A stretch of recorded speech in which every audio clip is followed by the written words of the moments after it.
Hi guys, and welcome to a new video on Sonal's Life. Now, I'm once again very sorry that last week's video was slightly late because obviously I was out gallivanting in London, but I am back, and as you can tell from the title of this video, it is coming back to that time of the year, Best of Super Junior.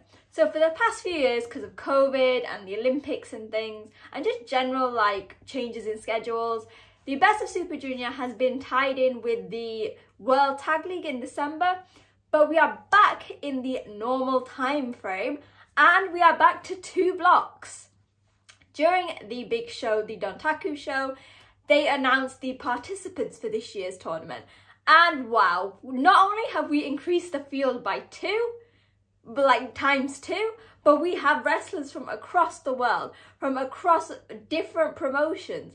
And I am absolutely excited. So as always, I am back with a look at all the participants from each block, what the matches that I'm most looking forward to are, and obviously my very wrong predictions, because what is a Sonal's Life video without that? So let's get going. So basically, because my memory is like a goldfish and I'm not going to be able to remember everything, I'm going to have to look down when I'm looking at the blocks. And we are going to start with A block, which is phenomenal, but then I'm going to say B block is phenomenal as well. So let's get started. In this block, we have the Funky Weapon Ryusuke Taguchi, Yo, Hiromu Takahashi, Yoshinobu Kanomaru, Taiji Shimari Sho, so they are New Japan guys. We also have the New Japan Strong Clark Connors, newly graduated Young Lion. We then have Ace Austin, Alex Zane, and the newest member of the Empire, Francesco Akira. Let me settle that in for you. That is 1 block, not the entire participants. This block is absolutely full to the brim. We have veterans. We have Yoshinobu Kanomaru, Ryusuke Taguchi, 2 of the most underrated guys in the wrestling business. We have Hiromu, Sho, and Yo. Around the same time, they were sort of in the same class within the 2 classes of the Young Lion Dojo. And then we have new guys. So Clark Connors, obviously been wrestling for ages, but has now graduated from the dojo system and is back fighting and has been doing really well in Strong. Personally for me, I'm very excited to see the guys I might not be too aware of. So we've got Ace Austin and Alex Zane. I have heard of them. I have maybe seen clips of them, but I have never seen them in anything like this sort of setting. And then we have the newest member of the Empire, Francesco Akira, who, since he was announced, and I'm going to be honest, I didn't really know much about him, I was literally searching him, and he is epic. He is a former junior champion. He is literally it's a long time coming for him to probably be in New Japan. And I think he's the perfect member. He's the perfect way for the Empire to make a statement in this tournament. Obviously, he's not the only guy from the Empire, and I'll speak about that later. What I love about this block is the diversity. So not only have you got sort of the more traditional wrestlers, so Sho, Yoshinobu Kanomaru, you've got the strong style of Yo, and then the sort of unpredictability of Hiromu Takahashi. Like I said, I'm not sure about the other guys and their style. You've got the very ground-based Clark Connors. And then if you top all that off, and I know I've not mentioned him, you have the IWGP Junior Heavyweight Champion Taiji Shimari in this block. Obviously, if you watched Dontaku, you know that Ishimori beat Desperado for his 3rd title reign. Now, this is a big thing, because really you want to be in the block with the IWGP Champion. And Ishimori has had his feuds with all of these guys. So, him and the Funky Weapon with their Sendai Sailor Boys, Taiji Shimori and Hiromu have had their wars. Taiji Shimori and Roppongi 3K back in the day had it.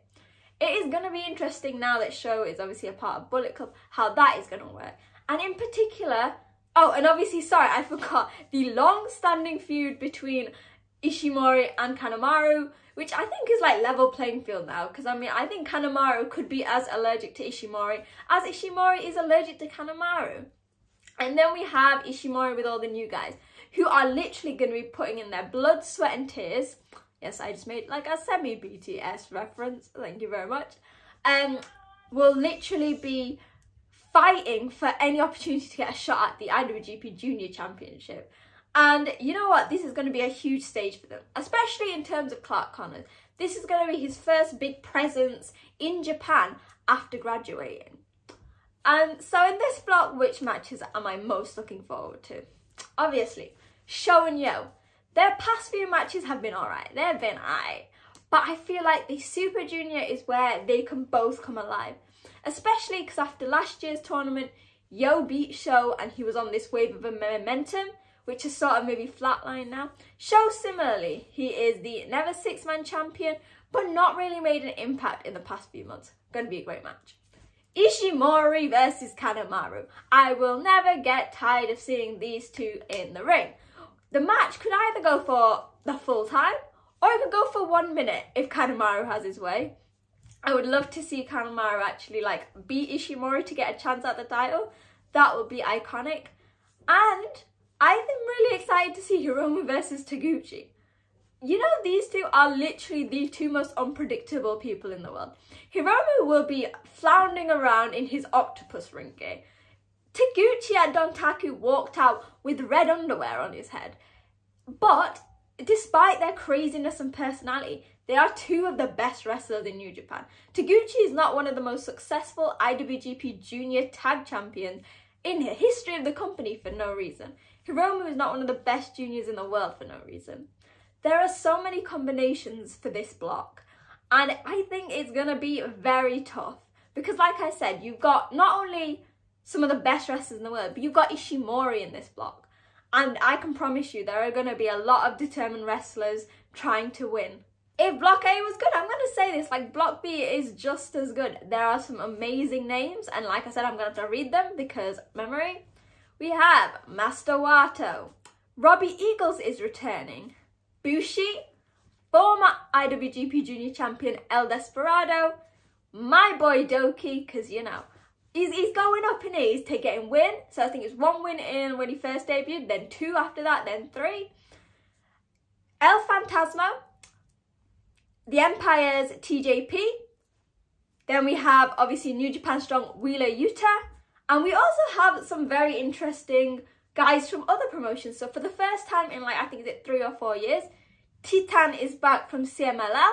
And I'm very excited for this. Gleets, so Strong Hearts, El Lindemann is in it. We have seen El Lindemann with guys like Shima and T-Hawk in past New Japan events this year, so like Wrestle Kingdom and stuff, the New Japan Cup. He is back and literally caps off another amazing, like, how is it possible that both blocks are as strong as each other? Now let's quickly go through these guys. Masterwater, current IWGP Junior Tag Champion. Like Taguchi, like Ishimori will have a tiger on his back. But honestly, he has improved so much. Oddly enough, his partnership with Taguchi has not only helped him like with his wrestling, but his personality has actually come out. He is not that basic boy that returned like 2 years ago, was it now? He is coming into his own. He's showcasing humour. He's showcasing charisma. And he is becoming a proper, well-rounded professional wrestler. Robbie Eagles, it seems like forever since we last saw Robbie. I think the last time was when he lost the IWGP Tag Champions to Wato with his team with Tiger Mask, who oddly is not part of this year's lineup, which is sad. Again, he will be out there to prove just how strong he is. And Bushi, Doki, El Phantasmo, amazing wrestlers, have not managed to step up to be the top of the junior division yet.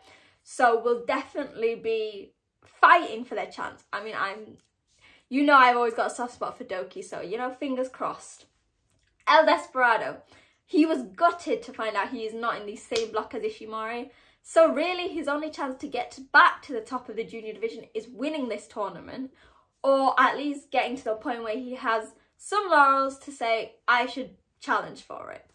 Then we've got guys who New Japan, like new New Japan fans might not know about, or you might not be too aware because it's their first time in Japan.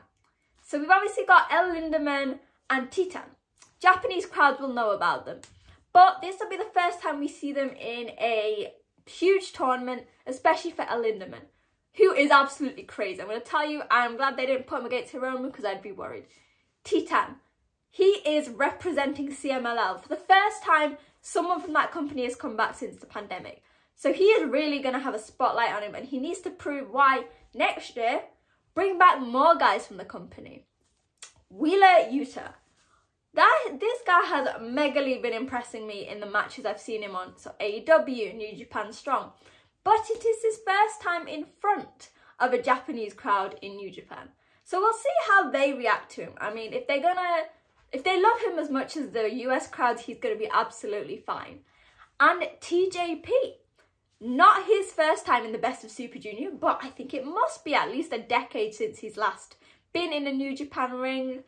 And we'll see how the crowds react to him. He's very different from that guy who was in the tournament so long ago.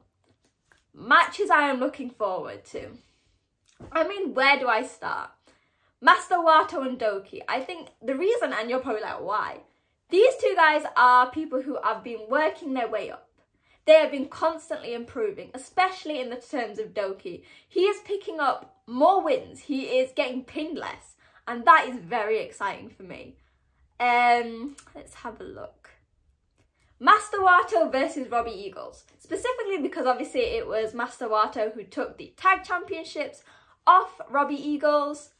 Oh yeah, I don't know how I forgot about this one. El Desperado versus Doki. I mean, you know I love nothing more than an interfaction match. And their last bout together was phenomenal. And I just feel like even though Doki doesn't really have as much, I'm not going to say he doesn't have enough like reason to win because Despy doesn't have the title. But you know when it comes to Suzuki-gun, they fight harder when they're fighting against their own people.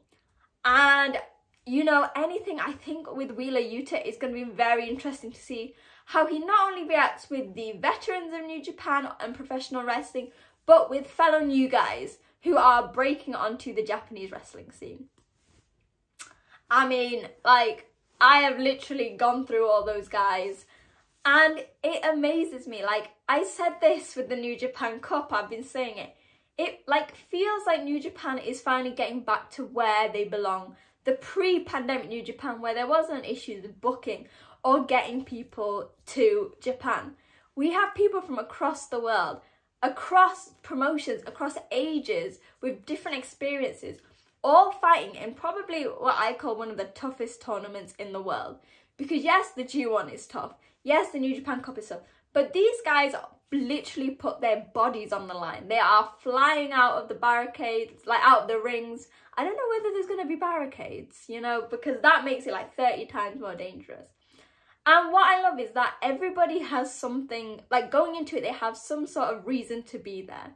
Whether it's Despy trying to get back to the top, Doki proving that he belongs in the division, Yo trying to find that enthusiasm, that passion that he had when he was part of Roppongi 3K, Taguchi trying to Taguchi, I don't know. And then you guys like Wheeler Yuta and Francesco Akira trying to make their mark in New Japan. So, after a large babble about what's going on, it's predictions time. Block A. Now, Block A is very strong. I personally don't think Ishimori is going to win this. I'm as sad as I'm going to say, it's very rare for the IWGP Junior Champion to win. I'm also not putting my money on Hiromu this year because they possibly cannot have him winning this many times. Like, I think, what was he on his third or fourth consecutive Super Junior win last year? So I'm going to put, because we know we go with my heart, not my head, we're going for Yo to win this. He had a phenomenal run last year, and yes, he's been floundering, but I feel like this tournament is his chance to get that passion back, to showcase why he's not just a tag wrestler, he can be a strong singles competitor and challenge for those junior titles. Yeah, we're going for Yo. Just as long as it's not Show, please. I know a few years ago I would have said it. No, not this year. And you know what? If Yo doesn't win, have Kanomaru win. Have Kanomaru challenge for that junior title. Or at least have Kanomaru beat Ishimori. So we're going to go for Yo. Let's just go for Yo on this one. The second block, much harder. So let's say the guys who I'm not going to win. So I don't see Doki winning. As much as like my heart pick is Doki. Doki's going to win the entire thing. He's going to win the junior championship at Dominion. If that happens, I've said it. But realistically, I think, I could actually possibly see El Fantasma win this. After the whole boot debacle, where obviously he was struggling to do super kicks, it feels like the past few shows and stuff, he's come back out of it. He's been able to hit these super kicks, and he's a bloody good wrestler. I've seen his cut his hair. Maybe that's what he needs to win. So I'm going to say for the final, it's a very random prediction, and I'm probably going to be wrong. But you know, I don't really care. This is all about my heart. We're going to have Yo versus El Fantasma in the final. And I'm going to say Yo is going to pick up the win and challenge Taiji Shimari for the IWGP Junior Heavyweight Championship at Dominion. Are you all laughing because you're like, Sonal, this is just not going to happen? Probably, but that's what I am hoping for. And if you think I'm stupid, let me know in the comments. Who do you think is going to pick up the win? Is it going to be someone who has won it before? Hiromu. Is it going to be a former champion? So El Desperado, Robbie Eagles. Or is it going to be someone new? Yo, Doki, TJP on his first tournament in forever. The new guys who are coming, so Francesco Akira and Wheeler Yuta. Literally, the possibilities are endless. So make sure to let me know what you think in the comments. Which matches are you most looking forward to? Who do you think is going to win each block and who is going to win the entire thing? Tweet me, so follow me on social media and share your thoughts there at wrestling_chat, and let me know what you think of this video. I am so excited that Best of Super Junior is back in its place, back on a solo tour, and it's going to be very exciting to see what happens. If you enjoyed the video, I know I say this every time and it's like a broken record, but I see YouTubers do it, so I'm going to do it. If you like my videos, make sure to hit that like button, share, and obviously hit subscribe, because I'm going to be back with tons of videos, whether it's my mid-tournament review of the Super Junior, my new original content, so carrying on that Suzuki-gun series, and much more. So yeah, hopefully you guys enjoyed the tournament as much as me, and I will see you guys next time. Bye!